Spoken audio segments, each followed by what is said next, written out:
8장 15절에서 23절의 말씀입니다.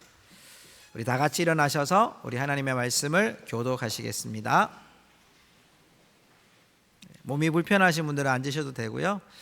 우리 다 같이 일어나서 하나님 말씀을 받드는 마음으로 함께 한 절씩 교독하겠습니다. 내가 무리를 아하와로 흐르는 강가에 모으고 거기서 3일 동안 장막에 머물며 백성과 제사장들을 살핀즉 그 중에 레위 자손이 한 사람도 없는지라.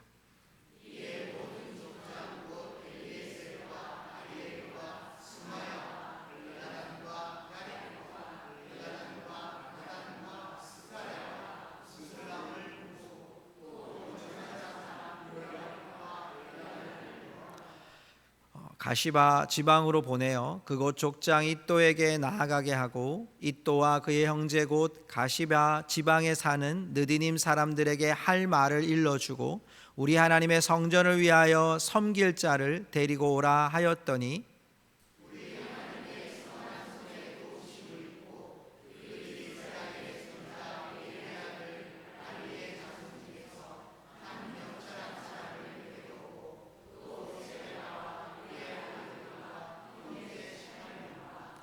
하사바와 무라리 자손 중 여사야와 그의 형제와 그의 아들들 20명을 데려오고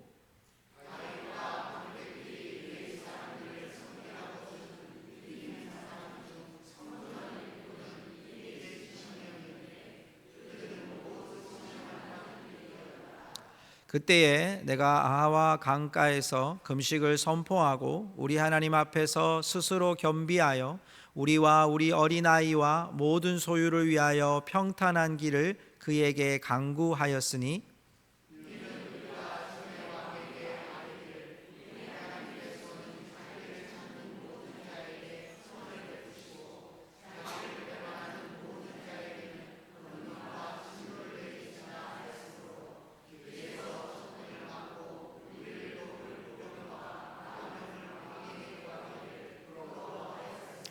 우리 23절 같이 읽습니다. 그러므로 우리가 이를 위하여 금식하며 우리 하나님께 간구하였더니 그의 응낙하심을 입었느니라. 아멘.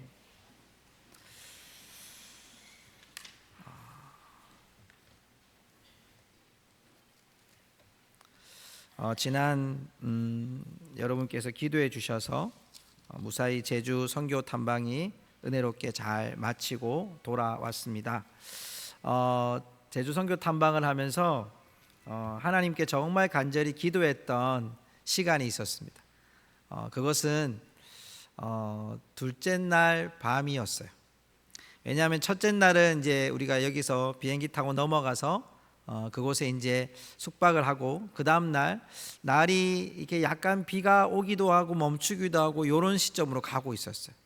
근데 둘째 날 밤에 갑자기 비가 쏟아지기 시작하는 거예요. 제가 하나님께 뭐라고 기도했냐면 하나님 입장 바꿔 좀 생각해 보세요. 목사가 성도들을 데리고 선교 탐방을 여기까지 왔는데 제가 이렇게 간절히 기도하는 가운데서도 우리 성도들은 밑에서 너무너무 즐겁게 웃음소리가 끊이지 않도록 그러더라고요. 근데 제가 기도하면서 그랬어요. 하나님 저 얼굴은 좀 서야 되지 않겠습니까? 할 수만 있으면 제가 하나님께 그랬어요. 하나님의 뜻은 모르겠지만 할 수만 있으면 해라도 좀 보여주셔야 되지 않습니까? 그리고 제가 간절히 기도했는데 그 다음날 아침에 어떻게 될까요? 비가 오고 있었어요. 그래서 좀 너무하십니다. 근데 제가 그런 마음 가운데 어떤 마음이 들었냐면 이 비를 내리는 것도 우리 성도들한테 그랬어요. 같이 간 지체들한테 비가 오는 것도 하나님의 은혜 가운데 있을 겁니다 라고 했는데 비가 조금씩 그치더니 완전히 그쳐버렸어요. 제가 어떤 생각이 들었냐면 우리는 비를 보는 거예요. 저는 비가 오지 않게 해주세요 라고 기도를 했어요. 근데 하나님은 비가 오지 않는 날씨를 하나님이 마치 손바닥으로 이렇게 조절하시는 것 같은 느낌. 비를 보내주셨다가 닫으셨다가 해를 보여주셨다가. 그래서 제가 이렇게 오면서 우리 성도님들이 사진을 단톡방에다가 다 올려주셨는데 사진이 다 잘 나왔어요. 왜 잘 나왔냐면 해가 너무 안 떠가지고 뒤에 조명을 필요 없어도 너무 환하게 잘 나온 거예요. 제가 돌아오면서 그런 생각이 들었어요. 하나님의 손이 우리들에게 가장 적절한 은혜로 내려주시는구나. 여러분, 사람은요, 간절해지면 신을 찾든지 자기가 가지고 있는 최대한의 노력을 다해서 돌파구를 찾으려고 해요. 그런데 그 중심에 보면 내가 해결되기를 원하지, 모든 것들이 때를 따라 돕는 은혜나 또한 우리가 합당한 은혜나 모든 것들이 조화롭게 이루어지기를 기대하는 것이 아니라 나만 잘 되고 나만 해결되고 나만 피해 안 보고 나만 잘 끝나면 되겠다라는 생각들이 참 많아요. 오늘 여러분, 우리는 오늘 성경 말씀에서 어쩌면 에스라에게는 큰 위기가 아니라 피하고 싶은 하나님의 명령이 떨어졌어요. 여러분, 우리가 지난 7장에서 에스라가 성경을 가르치기로 결심하고 예루살렘에 당도한 얘기를 했어요. 그런데 여러분, 오늘 8장은 뭐냐 하면 이 예루살렘으로 오는 과정을 오늘 8장 전체에서 말씀을 나누고 있어요. 여러분, 오늘 이 말씀을 통해서 우리는 거룩한 두려움 앞에 선 에스라, 그리고 그 백성들을 이끌고 가면서 백성들이 함께 모여서 금식을 선포했던 그 자리에서 하나님이 주셨던 도우심의 은혜, 그 하나님의 은혜들을 우리가 다시 한번 곱씹어보면서 우리도 하나님의 도우심 앞에 설 수 있는 믿음의 사람들이 될 수 있기를 주님의 이름으로 축복합니다. 오늘 말씀 2절에서 14절까지의 말씀에 보면 12가정의 계보가 나오는 것을 보게 돼요.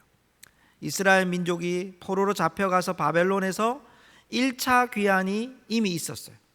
스룹바벨을 통해서 1차 귀환에 약 4천 명이 넘는 사람들이 1차 귀환으로 레위지파 또 제사장 계열 이런 사람들이 주로 예배를 위해 올라갔고, 우리는 성경의 7장, 6장까지의 말씀을 통해서 에스라 6장까지 말씀을 통해 성전을 지었던 이스라엘 백성들이 있었어요.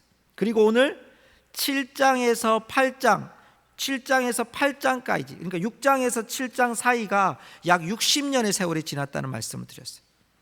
그리고 이제 하나님이 아닥사스다 왕에게 도우시면, 하나님의 선한 손의 도우심으로 이제 에스라의 마음을 감동시켜서 이스라엘 백성들과 함께, 하나님의 유대인들과 함께 바벨론에서 다시 예루살렘으로 올라가려고 하는 그 찰나, 그리고 오늘 그 많은 사람들의 숫자를 헤아려 보니까 약 7,115명이라고 명단이 되어 있어요. 그런데 여러분, 이 말씀을 잘 보면 이 많은 인원들이 이제 하나님 앞에 올라가야 될 인원들이에요. 근데 그 중에 여러분, 오늘 15절 말씀을 우리 한번 같이 읽어보도록 하겠습니다. 오늘 본문 말씀 15절, 우리 처음 말씀 한번 읽어보겠습니다. 우리 다 같이 한번 읽읍시다. 이 말씀은요, 이제 이 백성들이 이끌고 가려고 하는 그 백성들에게 첫 번째 주셨던 에스라의 말씀 속에 있어요. 우리 한번 같이 읽겠습니다. 내가 무리를 아하와로 흐르는 강가에 모으고 거기서 3일 동안 장막에 머물며 백성과 제사장들을 살핀즉 그 중에 레위 자손이 한 사람도 없는지라. 자, 여러분, 지금 이 말씀은요, 강가에 다 모여가지고 좀 쉽게 이야기하면 귀향단이 모아진 거예요. 이 사람들이 다 모아져서 이제 이들이 사흘 동안 합숙을 하면서 우리가 어떻게 하면 예루살렘으로 갈 것인가 라는 것을 의논하는 시간이었어요. 거리는 약 1600km, 걸어가야 될 시간은 약 4개월. 이 동안 여러분, 이 많은 숫자가 함께 올라가야 될 이 시점에 오늘 문제가 하나 발생하는데, 그게 뭐냐면 그 중에 레위 자손이 한 사람도 없는지라. 여러분, 2절부터 14절까지 수많은 사람들이 우리와 함께 이제 올라갑니다라고 여러분 나와 있는데, 그 명록과 기록 후에 오늘 한 구절이 오늘 성경 전체를 이해하는 하나의 키가 되고 있어요. 그게 뭐냐면 그 중에 레위 자손이 한 사람도 없는지라. 여러분, 레위 자손은 이스라엘 백성들 중에 12지파 중에 한 지파로 구별되어서 하나님의 성전을 돕는 일을 하는 자들이 레위 지파예요. 그런데 레위 지파가 한 사람도 없었다는 이 얘기는 예루살렘으로 올라갈 사람들 중에 레위 지파 사람이 한 사람도 없었다는 거예요. 생각해 보면 1차로 레위 지파와 제사장 계열들이 먼저 올라갔기 때문에 사람의 수요가 작은 것은 여러분 이해가 돼요. 그런데 여러분 그 이후에 이 레위 지파 사람이 한 사람도 올라가지 않겠다는 거예요. 곰곰이 생각해 보면 바벨론으로 돌아왔고 70년 만에, 약 60년 만에 이스라엘 백성들이 올라갔단 말이에요. 그리고 하나님이 성전을 짓고 난 이후에 약 50년, 60년이 지난 시점이에요. 그러면 여러분 후세대에 한번 잘 생각해 보세요. 하나님께서 이스라엘 백성들 중에 레위 지파를 바벨론에도 허락하셔서 그곳에서도 그들이 레위 지파라고 하는 명맥을 유지하게 하셨는데, 이들을 데리고 올라가려고 하니까 레위 지파가 여기에 대한 마음이 여러분 흔쾌히 따라가지 않는 거예요. 왜냐? 첫 번째는 그들이 지금 여기에 바벨론이라는 나라에, 바벨론이라는 도시에 익숙해져 있는 거예요. 벌써 여러분 세월이 거의 100년 가까이 지난 세월이 지났기 때문에 레위 지파라고 하는 명맥은 있지만 내가 레위 지파로 제사를 드리거나 하나님을 경외해야 될 이유를 잘 찾지 못하고, 그리고 레위 지파는 다른 일을 하지 못하기 때문에 박봉에 시달려야 돼요. 생계에 어려움이 있는 거죠. 그런데 여러분 이 사람들을 다시 예루살렘에 올라간다고 한들 그들의 생활고가 나아질 것이 전혀 없어요. 생활의 형편으로 보면 나아질 것이 하나도 없다는 거예요. 어쩌면 레위 지파의 마음이 이해가 돼요. 여러분 그런데 왜 레위 지파가 없다고 이 에스라가 이야기를 했을까요? 그것은 하나님께서 레위 지파를 데리고 가야만 하는 하나님의 이유가 있었다는 거예요. 여러분 레위 지파는 무엇 하는 일을, 어떤 일을 합니까? 성전을 맡은 일을 하는 거예요. 그렇다면 왜 꼭 레위 지파를 데려가야 됩니까? 전에도 레위 지파가 있었습니다. 예배가 드려지고 있었습니다. 성전이 있었습니다. 제사가 드려지고 있었습니다. 그런데 레위 지파가 더 필요하다는 얘기는 성전을 회복하고 싶어 하시는 하나님의 계획이 그 속에 담겨져 있었다는 것을 우리에게 말씀하고 있다는 거예요. 1차 여러분 때는 약 4,289명이 올라갔는데 그 중에 레위 지파는 341명밖에 되지 않았습니다. 특별히 여러분 시편 137편 5절의 말씀에 보면 바벨론에서 겪은 슬픔과 고초의 시가 있어요.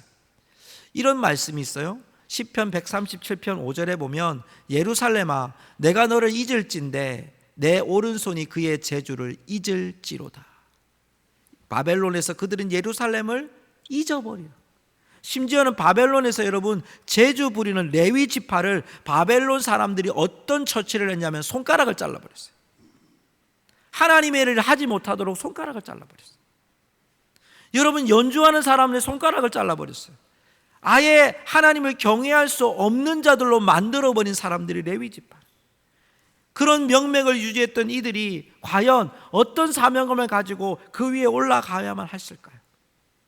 오늘 여러분 에스라는 거기에 여러분 그 문제를 놓고 3일 동안 그들이 하나님 앞에 금식하며 기도하며 하나님 앞에 뜻을 구하면서 그가 어떤 묘안을 짜내냐 하면 16절부터 20절까지 말씀, 특별히 여러분 20절의 말씀을 함께 한번 보도록 하겠습니다. 20절의 말씀입니다. 우리 한번 같이 읽어보겠습니다. 20절입니다. 다윗과 방백들이 레위 사람들을 섬기라고 준 느디님 사람 중 성전 일꾼은 220명이었는데 그들은 모두 지명받은 이들이었더라. 아멘. 갑시다라고 자원하라 그러니까 아무도 안 하는 거예요. 그러니까 이제 모든 지도자들을 통해서 너희들의 지역에 있는 사람들 중에 레위 지파 사람들을 지명하여 부르십시오. 왜? 하나님의 성전을 맡은 일을 감당해야 될 레위 지파가 예루살렘에 필요합니다. 그들을 위해서 이제 자원한 사람이 없다면 여러분이 지명하여서 하나님의 부르심을 받은 자들로 여러분 함께 올라갑시다 라고 선포할 때 그들의 220명이 함께 올라가는 일들이 벌어진 거예요. 성도 여러분, 겉으로 보면 예배는 드려지고 있었어요. 제사는 드려지고 있었어요. 그런데 하나님이 왜 레위 지파의 그 거룩한 자들을, 어쩌면 명맥만 유지되어 있는 혈통적으로 이 레위 지파를 하나님이 요청하시고 있습니까? 그것은 하나님의 성전을 향한, 하나님의 신앙을 향한 신앙 공동체가 되어야 될, 하나님의 뜻이 이스라엘 백성의 2차 귀환에 하나님이 스며들어 있었다는 사실을 우리에게 말씀하고 있다는 거예요. 성도 여러분, 하나님이 우리를 자원하게 하시든 하나님이 우리를 지명하시든 여러분, 하나님의 뜻에 우리의 삶이 이끌려갈 수 있기를 주님의 이름으로 축복합니다.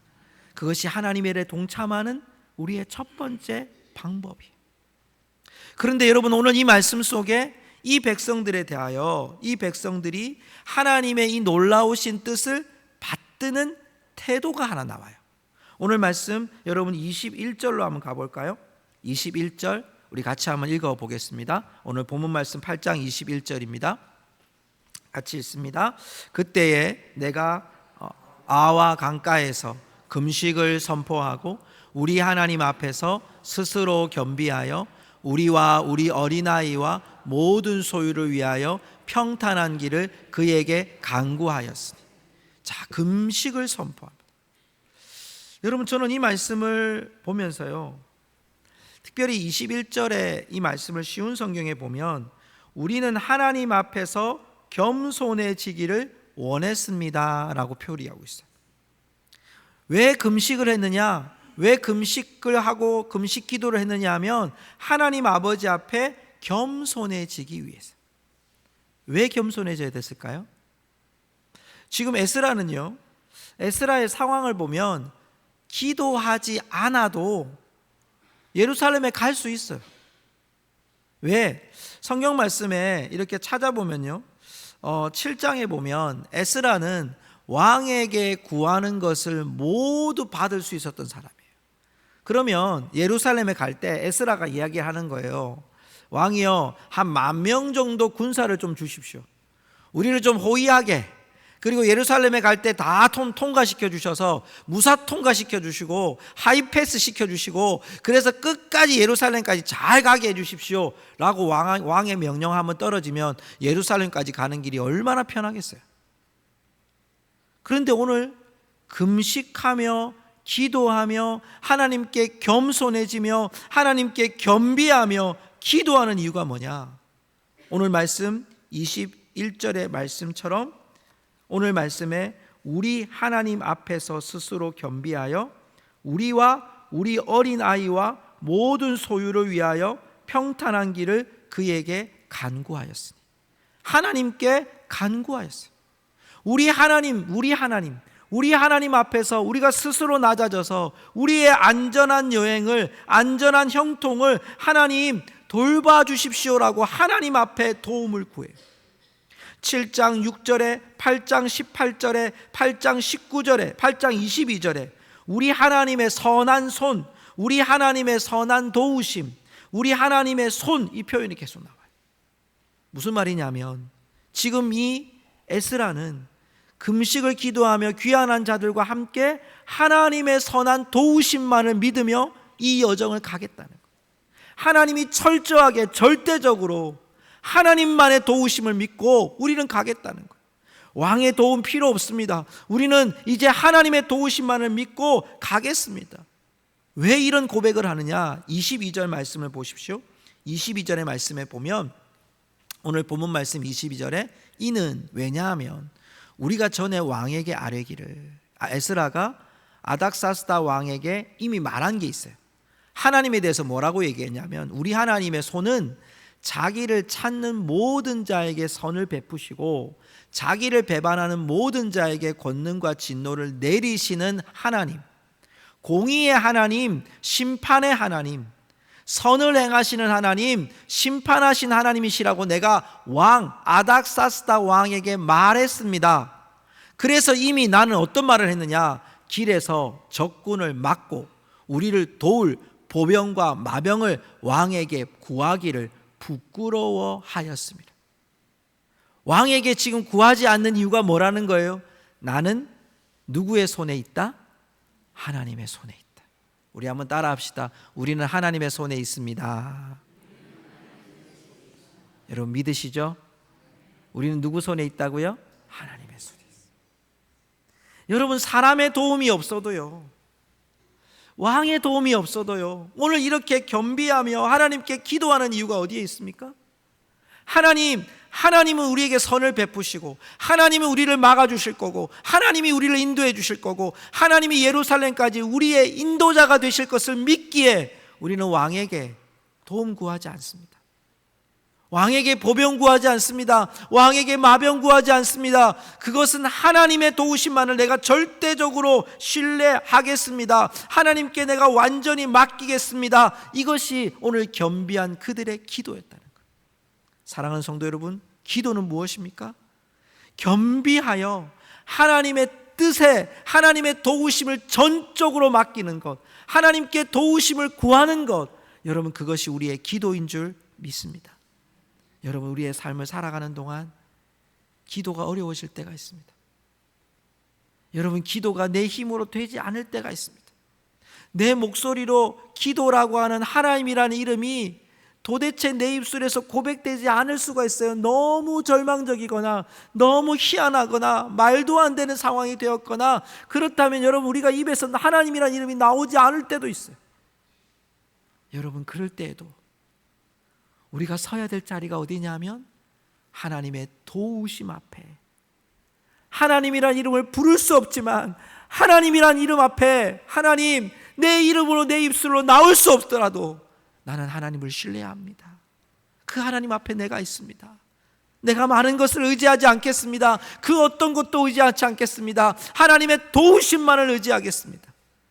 여러분, 그 믿음으로 이 땅을 여러분 뚫어갈 수 있기를 주님의 이름으로 축복합니다. 우리에게 빈곤의 문제가 생기고, 질병의 문제가 생기고, 관계의 문제가 생기고, 상처받은 마음의 문제가 생기고, 눈물 흘릴 일이 생기고, 우리의 병고와 실패의 경험이 있는 그 순간에 우리는 하나님의 도우심, 절대적인 하나님의 도우심 앞에 겸비하고 주님 앞에 설 때, 오늘 말씀에 보면, 하나님이 23절 말씀에 보면, 그러므로 우리가 이를 위하여 금식하며 우리 하나님께 간구하였더니 그의 응낙하심을 입었느니라. 그의 응답하심을 입었느니라. 하나님이 주도하시는 뜻을 보여주셨다고 에스라는 선포하고 있다는 거예요. 성도 여러분, 저는 이 말씀을 이렇게 보다가요, 그러면 우리가 아무것도 안 하고 두 손 다 놓고 가만히 있으면 하나님이 다 처음부터 알파와 오메가처럼 다 처음부터 끝까지 다 해주시느냐, 거기에 대한 질문이 있었어요. 하나님의 도우심을 입는 자는 어떻게 이 여정을 가느냐. 오늘 말씀 24절부터 30절까지 그 첫 번째 해답을 우리에게 전해주는데요, 오늘 성경 말씀 우리가 읽지 않았지만 여러분 그 뒤에 보면 24절부터 30절까지 무슨 일이 있냐면, 저를 한번 보세요. 제가 이 부분을 설명해 드릴게요. 본문 말씀에 보면 25절에 백성들을 모았잖아요. 그 귀한 자들에게 왕과 그 바사 왕의 아닥사스다 왕과 그의 친아들이, 그의 유력한 자들이 전부 보물을 모아가지고 백성들이 에스라 편에 준 거예요. 그리고 이거를 우리를 위해서 간구해 주시기를 바라면서 성전에 드리는 예물을 준 거예요. 이게 보통이 아니에요. 엄청난 무게예요. 여기 보니까 은이 650달란트. 별로 이런 무게감이 잘 없지만 엄청난 겁니다. 은그릇이 100달란트, 금 200달란트, 금잔이 20개, 그 무게는 1000다리. 여러분, 이 수많은 것들을 백성들이 메고 가는 거예요. 그런데 오늘 말씀에 보면 그걸 여러분 한 사람 한 사람에게 다 맡겨서 29절에 보면 제사장들과 레위 사람의 우두머리들과 이스라엘의 족장들 앞에서 이 그릇을 달기까지 삼가 지키라, 이렇게 돼 있어요. 무슨 말이냐면 맡겼다는 거예요. 사람들에게 이 예물들을 다 맡겨서 너는 그 책임을 가지고 예루살렘 성전에 올라갈 때까지 너는 잘 지키라는 거예요. 그리고 이 말씀에 그 뒤에 보면요, 30절의 말씀에 보면 은과 금과 그릇을 예루살렘 성전으로 가져가려 하여 그 무게대로 받으니라라고 돼 있고요, 33절 이하에 보면 그걸 예루살렘에 가져가가지고 다 재보는 거예요. 제대로 가져왔는지를 재보는 거예요. 저는 여기서 여러분 어떤 하나님의 그런 팁을 받냐면, 우리가 하나님의 철저한 하나님의 도우심을 잊기를 원할 때 우리 삶이 철저함을 가져야 돼요. 우리 한번 따라합시다. 철저함. 이게 뭐냐면 하나님의 도우심을 입으려면 내 마음대로 계획하라는 게 아니라 하나님의 도우심이 있는지를 처음부터 끝까지 기록하라는 거예요. 우리가 여러분 일기를 쓰면 매일매일 일기를 쓰는 분들이 있습니다. 여러분 그 일기를 쓰면 그 하루하루가 뭐가 되냐면 역사가 됩니다. 저희가 지금 이제 리모델링을 하잖아요. 그러면 제가 그 사진을 하나하나 다 찍어놨어요. 그거 올릴 때, 벗길 때, 철거할 때, 기둥 덮었을 때, 여러분 보시면 하나하나 지금 다 많이 바뀌어져 있어요. 지금 밑에 유초동무실에 가면 여러분 그 전기 필름이 다 깔려져 있어요. 그리고 이번 주에 오면 이제 여러 가지 뭐 이제 붙박이장이라든지 조명이라든지 이런 것들이 들어올 텐데 그때마다 다 사진을 찍어요. 그게 뭐냐? 역사가 되잖아요. 여러분 우리가 하나님의 은혜를 알 때 그 하나님의 은혜가 두 손 두 발 다 놔두고 가만히 있는 게 아니라 하나님의 은혜를 헤아려 보는 여러분 영적인 철저함이 있기를 주의 이름으로 축복합니다. 하나님의 은혜를 받았다면 기록하십시오. 하나님의 은혜를 받았다면 가만히 있는 게 아니라 그 하나님의 은혜가 내 안에 임하였는지 시작부터 마칠 때까지 하나님의 은혜를 우리가 계속 기록하고 주목하고 그 하나님의 은혜가 어떻게 임하였는지를 바라보라는 거예요. 여러분 그 철저함과 함께 또 하나 오늘 말씀 31절 이하에 보면요, 이 사람들이 드디어 예루살렘에 올라갑니다.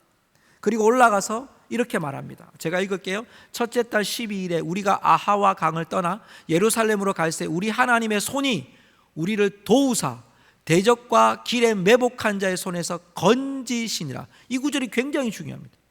왜냐? 여기서 건지신다라고 하는 의미는 일회성을 말하는 건짐이 아니에요. 여러분 우리가 이 말씀을 쭉 전에도 읽어보면 1월 1일 날 출발해서 5월 1일 날 도착을 했단 말이에요. 그러면 4개월 동안 이들이 지금 하나님의 손이 우리를 도우사 대적과 길에 매복한 자의 손에서 건졌다는 것은 있었다는 거예요, 없었다는 거예요? 매복한 자들이 있었다는 거예요. 길에서 대적들이 있었다는 거예요. 그들 가운데 이게 건져냈다는 것은요, 하나님의 손길이 아니면 하나님이 쓰시는 용어거든요. 이 건졌다는 단어가. 여러분 이게 언제 쓰였냐면 출애굽기 3장에서 모세가 하나님의 부르심을 받을 때 이 백성들을 건져내시겠다는 하나님의 의도가 나타날 때 건지심, 이게 나오는 거거든요. 하나님이 철저하게 하나님의 은혜를 기록하고 하나님의 뜻을 구하는 자들이 이들에게 하나님이 어떻게 역사하시느냐, 그들의 4개월 동안 1600km의 장정을 하나님의 건지시는 은혜를 그들이 경험했다는 거예요. 그 은혜를 31절 이하에 보면 백성들과 함께 나눠요. 그리고 그들이 번제를 드리며 하나님께 예배를 드려요. 두 가지, 철저함과 그리고 또한 우리의 삶이 증거되어지는 거예요. 성도 여러분, 이번에 여행을 가면서 우리에게 주셨던 참 많은 은혜들이 있었습니다. 그리고 우리가 선교지를 돌아보면서 그 선교지에서 하나님이 주신 그 하나님의 그 흔적들과 발걸음들을 많이 보았어요. 제게 주셨던 참 귀한 은혜가 무엇이었냐면 우리 선교 탐방의 마지막 날에 모슬포 역사관이라고 하는 교회를 갔습니다. 모슬포 교회의 역사관.